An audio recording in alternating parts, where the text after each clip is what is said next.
Ella estaba descalza cuando la trajeron, el polvo se aferraba a sus tobillos como una segunda piel, agrietada y marrón por años de trabajo bajo el cielo abierto, sin gorro, sin chal, solo un vestido descolorido por el sol que había perdido su forma hacía mucho tiempo, y la clase de silencio que hacía que incluso los hombres borrachos apartaran la mirada.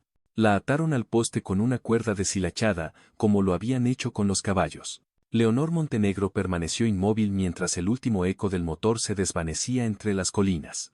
Era una mujer de formas generosas, y la plenitud de su figura parecía captar la luz del sol de manera desproporcionada, proyectando sombras más largas que la mayoría. Su vestido color lavanda pálido se tensaba en las costuras, impecable y cuidado a pesar del largo viaje. Había elegido ese color porque el catálogo decía que suavizaba los rostros redondos, pero ni siquiera el color podía ocultar el hecho de que estaba sola, abandonada en una parada polvorienta que olía a tabaco, calor y desilusión.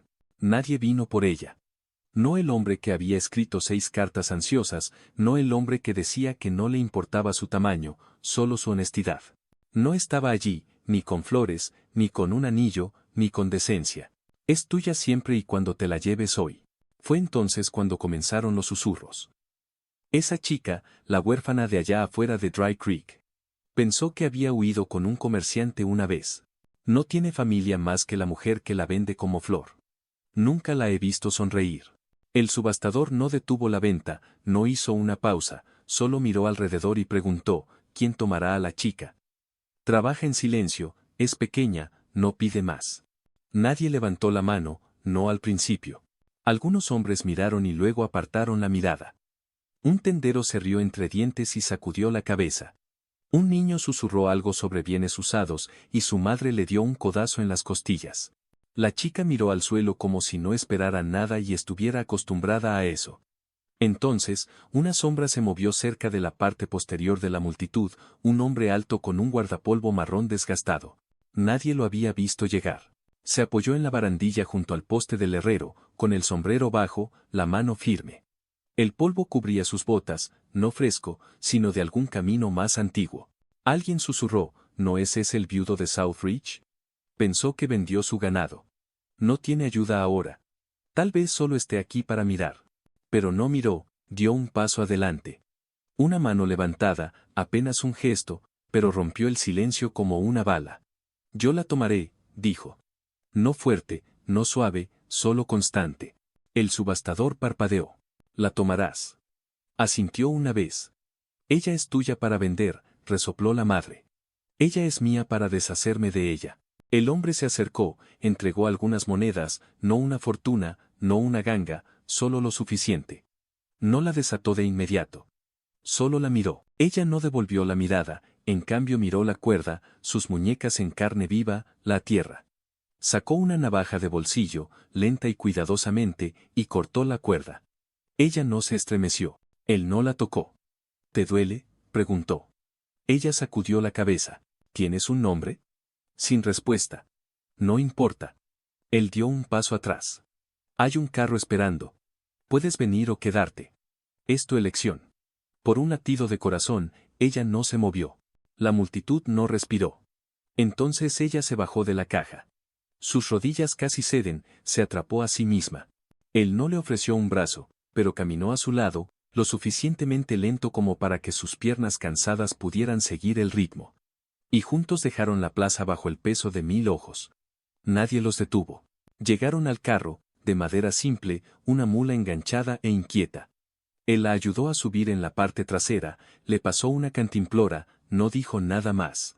El pueblo detrás de ellos se desvaneció en polvo, calor y juicio. Ella no preguntó a dónde iban, no habló en absoluto, pero bebió el agua como si fuera sagrada y, por primera vez en mucho tiempo, se permitió respirar. El sendero se extendía como una cinta de silencio. La tarde se volvió ámbar, luego dorada, luego crepúsculo. Las sombras se alzaron de la hierba y se aferraron a las ruedas. Él condujo sin prisa. Ella se sentó con las piernas cruzadas, observando el camino desvanecerse detrás de ellos. Sin lágrimas, sin miedo, solo una quietud demasiado pesada para una chica de su edad. Cuando la mula disminuyó la velocidad hasta detenerse, el cielo ya se había vuelto lavanda. A lo lejos, una casa desgastada por el clima se inclinaba ligeramente hacia un lado, flanqueada por un roble moribundo y un granero que parecía más viejo que ambos. Esto es, dijo él. Ella no respondió. Una linterna encendida la ayudó a bajar. La cocina está por ahí. Tu habitación está arriba, ¿tienes hambre? Ella sacudió la cabeza. ¿Estás limpia? Otro asentimiento. Él abrió la puerta, la sostuvo para ella. El interior olía a cedro y ceniza. Sin cortinas de encaje, sin tapetes, solo pisos de madera, muebles ásperos y desgastados, una sola imagen clavada sobre el hogar, demasiado descolorida para distinguir. No me conoces, dijo él. Lo sé, respondió ella, con la voz delgada, seca. Él señaló una escalera. Arriba de los escalones, a la izquierda, hay una habitación. Ella subió, no cerró la puerta detrás de ella. Él no la siguió. Por la mañana, la encontró ya en el fregadero lavando las tazas. No tienes que hacerlo, dijo él. Ella respondió sin voltearse, no me importa.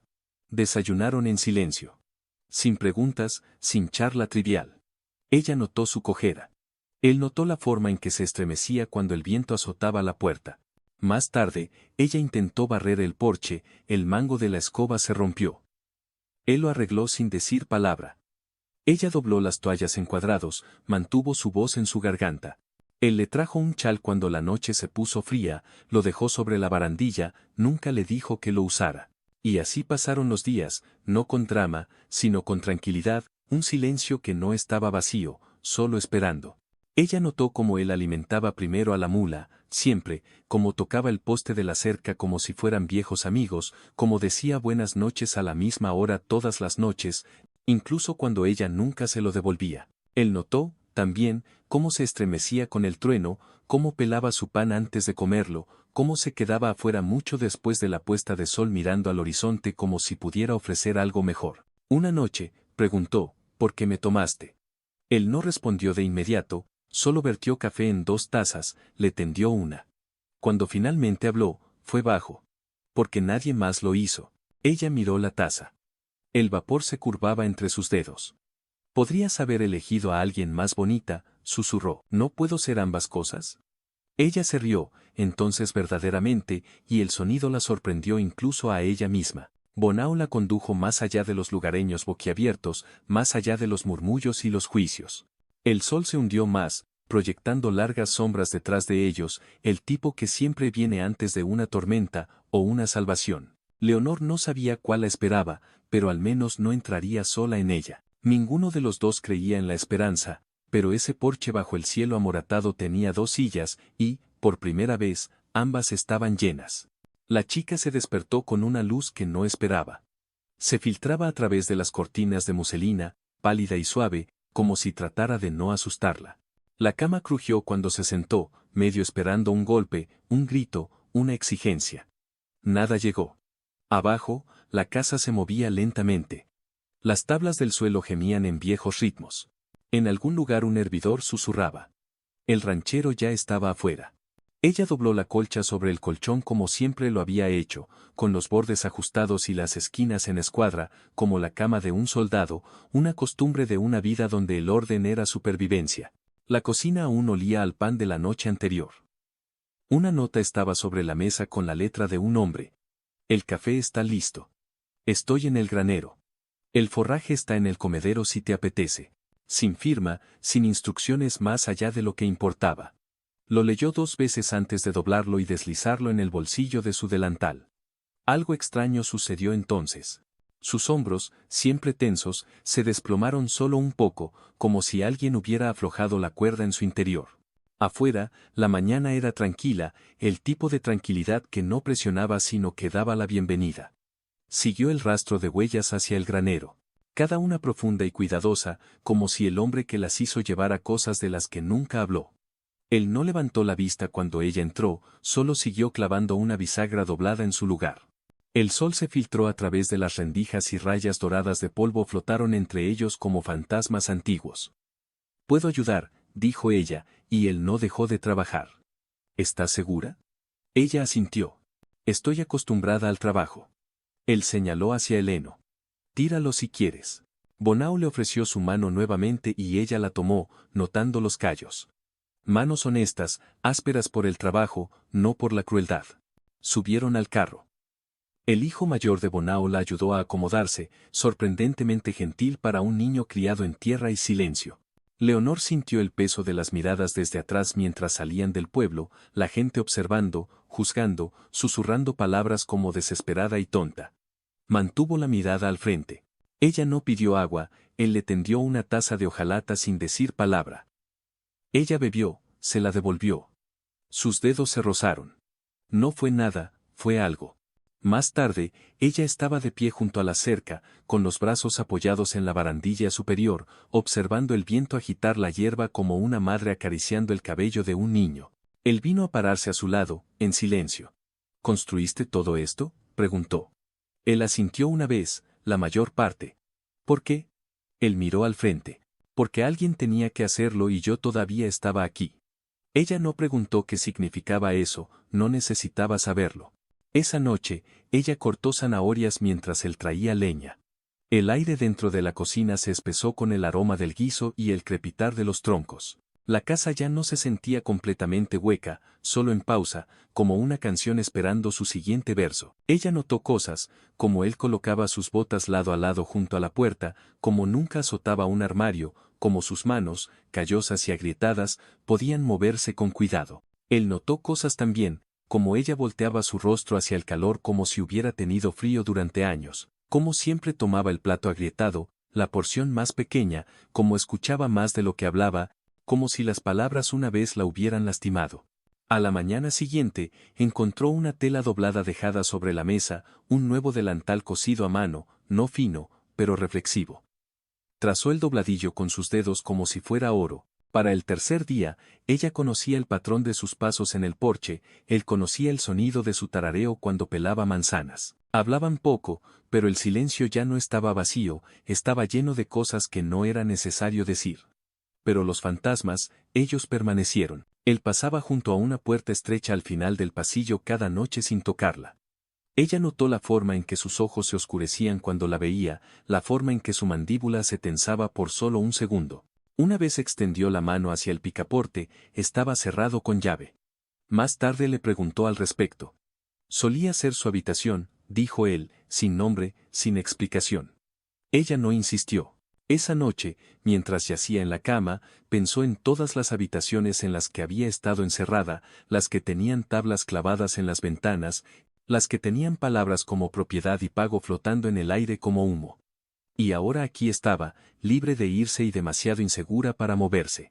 A mitad de semana, llovió, repentino, como si el cielo finalmente hubiera decidido que no podía sostenerse más unido. Ella salió, levantó su rostro hacia el aguacero, dejó que la empapara, dejó que bautizara las partes de ella que aún creían que valía algo. Él observó desde el porche, seco e inmóvil. Entonces se quitó el abrigo, caminó hacia allá, lo colocó sobre sus hombros. Ella no dijo gracias, no necesitó hacerlo. Él no se alejó. Esa noche, no comieron en silencio. Ella le contó sobre el primer campo en el que había trabajado, sobre cómo sus manos sangraron ese día y nadie se dio cuenta. Él le contó sobre un potro que nació demasiado pronto, sobre cómo se quedó despierto 3 noches cuidándolo solo para que muriera de todos modos. No lloraron, pero algo se suavizó entre ellos, como un deshielo bajo la nieve. Aún así, ninguno de los dos se acercó demasiado, ninguno de los dos se atrevió a nombrar lo que estaba creciendo. Pero ambos sabían. Al día siguiente, el pueblo envió un mensaje. Un vecino la había visto en el pueblo. La chica de la subasta, susurraron. Un hombre vino ofreciendo monedas para llevársela de sus manos, asumiendo que era algo prestado temporalmente, algo que debía devolverse. El ranchero no respondió con puños, solo dijo. Ella está bajo mi techo. Se irán ahora. Esa noche ella preguntó, ¿por qué me odian? Él no respondió de inmediato, luego, porque les recuerdas algo que no tienen las agallas para mirar. Que cambiarían a una hija por monedas. Que dejarían que sucediera y se reirían. Ella lo miró, vio algo en su rostro que la hizo sentirse menos sola. No estoy rota, dijo en voz baja. Lo sé. Solo estoy cansada. Yo también lo sé. Entonces se sentaron en el porche otra vez, no cerca, pero no lejos, y la casa, vieja y dolida, respiró de nuevo, solo una vez, un largo suspiro. Esa noche, ella dejó la puerta entre sus habitaciones entreabierta, no como una invitación, sino como confianza. Él se dio cuenta, pero no entró. Todavía no estaban listos para eso, pero el piso entre ellos ya no se sentía como un océano y eso era suficiente por ahora. El cielo ya estaba pesado cuando engancharon el carro. Las nubes hinchadas y magulladas flotaban sobre la cresta como algo esperando romperse. La chica estaba de pie en la barandilla del porche, con los dedos entrelazados en el chal que él le había dejado allí hacía días, observando el pueblo distante como si pudiera desaparecer si parpadeaba. Él se puso a su lado, se puso el abrigo. ¿Todavía quieres ir? Ella asintió. Necesitamos flores, sal, tal vez hilo. Él asintió de vuelta, sin sermón, sin preocupación, solo un acuerdo silencioso. Cabalgaron en silencio, el camino familiar ahora, cada sacudida en el sendero absorbida en sus huesos. Ella se sentó más recta de lo que solía hacerlo, él notó eso y ella notó que él revisaba sus manos cuando le pasaba las riendas, como si quisiera asegurarse de que los callos se estuvieran curando. Cuando llegaron al pueblo, el viento había cambiado. La gente los notó esta vez, no solo miradas, sino miradas que duraron más de lo que la decencia permitía. Ella es la que, murmuró alguien, esa chica de la subasta. Caminaron lado a lado hacia la tienda general. La campana sobre la puerta sonó una vez, luego resonó demasiado tiempo. El tendero levantó la vista y sonrió, delgado. ¿De vuelta por semillas, señor? No, dijo el ranchero, solo suministros. La chica se movió en silencio por los pasillos, recogió lo que necesitaban, midió el azúcar con dedos cuidadosos. Pero cuando extendió la mano para alcanzar el hilo de coser, otra mano salió disparada y golpeó la suya. No toques nada delicado, dijo la mujer detrás del mostrador. Era más joven que la madre de la chica, mayor de lo que su crueldad debería haber permitido. Esto no es la despensa de un burdel. La chica se congeló, la respiración atorada a mitad de camino de sus pulmones. El tendero no interfirió. El ranchero dio un paso adelante, lento y constante. Ya basta, dijo. La mujer resopló. Eres el que la compró. ¿Qué importa lo que toque? Él no dijo nada al principio, solo miró la mano de la chica, el enrojecimiento floreciendo a través de los nudillos, luego a la mujer. Si le vuelves a hablar, desearás no haber alzado la voz. Se fueron sin el hilo. El viaje de regreso en el carro fue más silencioso de lo habitual. Ella mantuvo su rostro volteado hacia el horizonte, sus manos permanecieron en su regazo. Lo siento, dijo finalmente. Ella negó con la cabeza. Tú no lo hiciste. Pero tampoco lo detuviste. Sus ojos picaban, pero no dejó que las lágrimas cayeran. Estoy cansada de que me miren como si fuera algo que hay que quitarse de la bota. No lo eres. Ella se volteó hacia él. ¿Entonces qué soy? Él se tomó su tiempo. Eres lo que tienen miedo de admitir que desecharon. La lluvia comenzó cuando cruzaron la última curva hacia el rancho. Suave al principio, como un aliento, luego más fuerte hasta que golpeó la lona como puños. El trueno resonó en la llanura, la mula se asustó, las ruedas patinaron en el barro. Él tiró de las riendas con fuerza. Tendremos que refugiarnos en el granero. Desengancharon rápido, la lluvia empapando las mangas, las faldas, la piel. Ella corrió por delante, abrió las puertas del granero. Él tropezó justo detrás, resbalándose una vez, sujetándose al marco con un gruñido. Dentro, la tormenta rugía. El viento aullaba a través de las vigas. La lluvia goteaba a través de las grietas del viejo techo como siempre lo había hecho. Se quedaron allí justo dentro, empapados, jadeando. Su cabello pegado a su cuello, su camisa aferrándose a cada cicatriz. ¿Por qué le dijiste eso a ella?, preguntó. Porque era cierto. Pero no me conoces. Lo suficiente, ella negó con la cabeza. No, no lo haces. No sabes lo que he hecho, lo que he dejado que suceda. Él no se movió. Dejó que el silencio cayera entre ellos como la lluvia. Entonces, dímelo, dijo. Ella miró hacia otro lado, respiró, luego otra. Tenía 15 años la primera vez que me ofreció a un hombre. Mi madre tomó la moneda. Dijo que ya era mayor, dijo que este mundo no les da favores a las chicas que se quedan suaves. Ella esperó a que él se estremeciera, se volteara. No lo hizo. Continuó, intenté huir, me atraparon. Estuve encerrada en un cobertizo durante 3 días sin agua. Cuando me dejaron salir, Ya no luché más. Su voz se quebró. Dejé de contar a los hombres después del sexto. Aún así, él no habló. Ella se acercó a él, con las manos temblando. Me compraste igual que ellos. Tal vez más amable al respecto, pero lo mismo. No, dijo él. No, yo no te compré. Entregaste dinero, yo pagué para terminar con algo. Ella lo miró fijamente. Él la miró a ella, de la forma en que un hombre mira a un rayo a lo lejos. Con miedo, pero dispuesto a quedarse allí de todos modos. No conocía tu historia, todavía no la conozco, pero podía ver el final que estaban escribiendo para ti. ¿Y crees que puedes cambiar eso? No. Creo que tú puedes. El granero crujió bajo el peso del viento y el trueno. Entonces el techo dio un gemido. Una sección cerca del desván se derrumbó. Él levantó la vista justo cuando la viga cayó. Ella gritó, él la empujó a un lado. La viga golpeó su hombro. Cayó con fuerza en el barro. Ella corrió hacia él con el corazón latiendo con fuerza. No te muevas, no lo hagas. Estoy bien, dijo él con voz ronca. No lo estás. Ella se arrodilló junto a él, acunó su cabeza en su regazo. La sangre se filtró a través de su manga. Está sangrando. No es grave. Sí lo es. Ella estaba llorando. No se había dado cuenta. No quería que te lastimaras. Preferiría lastimarme a mí que verte arrastrada de vuelta al infierno. Ella parpadeó, temblando. Dijiste que podía cambiar el final. Lo creo. Ella presionó su frente contra la de él. Entonces mantente vivo para ello. Él se rió entre dientes débilmente, pero real. Esa es una buena orden. Por la mañana, la tormenta había pasado. La luz regresó en cautelosas tiras doradas a través de las vigas.